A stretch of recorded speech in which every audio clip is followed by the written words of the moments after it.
رفیع پیر theatre کے زیر اہتمام یوتھ پرفارمنگ آرٹس فیسٹیول ہوا۔ ہر سال ہونے والے اس فیسٹیول کا انعقاد اس مرتبہ 1 سال کے وقفے کے بعد کیا گیا۔ اس کی بڑی وجہ دہشت گردی کے واقعات اور امن و امان کی صورتحال ہے۔ 2 سال پہلے اس فیسٹیول کے دوران اس عمارت یعنی الحمرا کلچر کمپلیکس کے باہر کم شدت کے دھماکے ہوئے جہاں پر یہ ثقافتی میلہ ہو رہا تھا۔ اس لیے اس سال فیسٹیول کے لیے الحمرا کلچر کمپلیکس میں سیکیورٹی کے خاص انتظامات کیے گئے اور عمارت میں داخلی مقامات پر سیکیورٹی اہلکاروں کو متعین کیا گیا جو فیسٹیول میں آنے والوں کی تلاشی کے بعد ان کو عمارت میں جانے کی اجازت دیتے تھے۔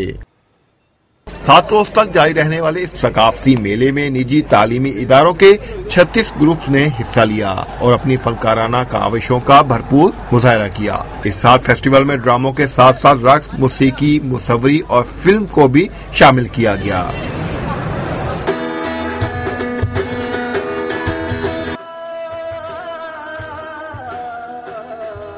منتظمین کے مطابق فیسٹیول میں 17 سٹیج ڈرامے اور 13 فلمیں پیش کی گئیں جبکہ موسیقی کے 16 گروپس نے اس میلے میں شرکت کی۔ بیسکلی ہمارا ایم جو ہے یوتھ فیسٹیول کا وہ یہ ہے کہ تمام پاکستان میں جتنے بھی ہمارا ینگ ٹیلنٹ ہے ہم اس کو ایک پلیٹ فارم دے رہے ہیں جس پہ وہ اپنی کریٹو مائنڈز اور اپنے کریٹو تھاٹس کو جو ہے وہ شو کریں، اور میرے خیال میں ٹرن اوور بہت اچھا رہا، ایک بہت ہیلدی انٹرٹینمنٹ تھی،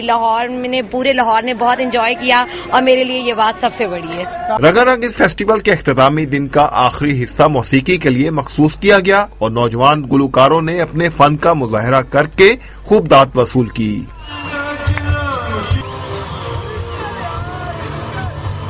اس ثقافتی میلے کے منتظمین نے یوتھ پرفارمنگ آرٹس فیسٹیول کو کامیاب قرار دیا اور کہا کہ آئندہ برس اس فیسٹیول کا دائرہ بڑھا دیا جائے گا۔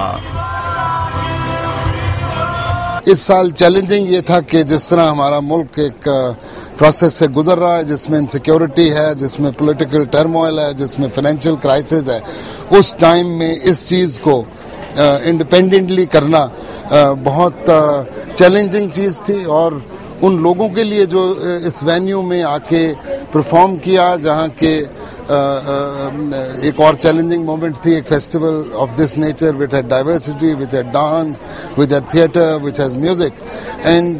اس میں I think next year of course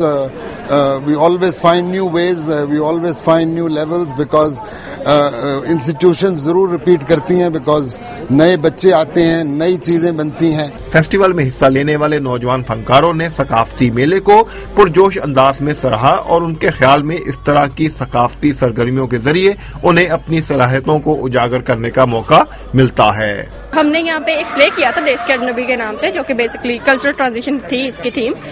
تو ایکسپیرینس جو تھا وہ بہت اچھا تھا کیونکہ یہاں پہ بہت ساری یونیورسٹیز کے اسٹوڈنٹس آئے ہوئے تھے، تو ڈیفینیٹلی اس کا ایکسپوجر واز وائڈر دین جو ہم اپنے یونیورسٹی میں یا آن کیمپس پرفارم کرتے ہیں، تو definitely it was a wonderful opportunity. ہماری یوتھ جس طرف جا رہی ہے،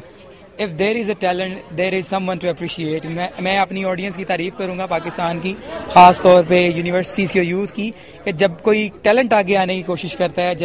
they just put them up and they just support as much as they can۔ Festival کو دیکھنے کے لیے آنے والے بھی اس ثقافتی میلے کی تعریف کیے بغیر نہ رہ سکے۔ جو شو تھا کوائٹ گڈ تھا اور جو سنگرز ہیں وہ بہت زبردست تھے، اور رفیع پیر تھیٹر کی بہت اچھی اچیومنٹ ہے کہ وہ سنگرز کو پروموٹ کر رہا ہے۔ پورے پاکستان کی تو جیسی کنڈیشن چل رہی ہے وہاں پہ تو یہ سب کچھ ہو ہی نہیں سکتا، لیکن ایٹ لیسٹ لاہور جو کیپٹل ہے جہاں پہ زیادہ تر لوگوں کا فوکس ہوتا ہے، وہاں پہ انہوں نے ایسا اسٹیپ لیا ہے، تو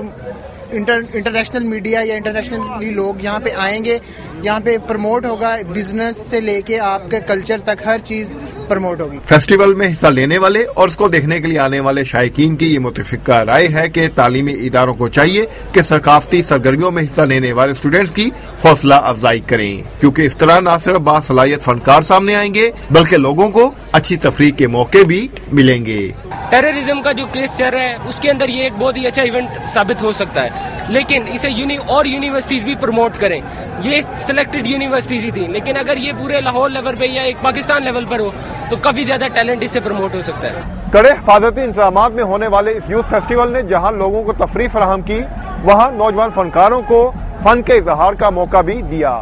عباد الحق، BBC لاہور۔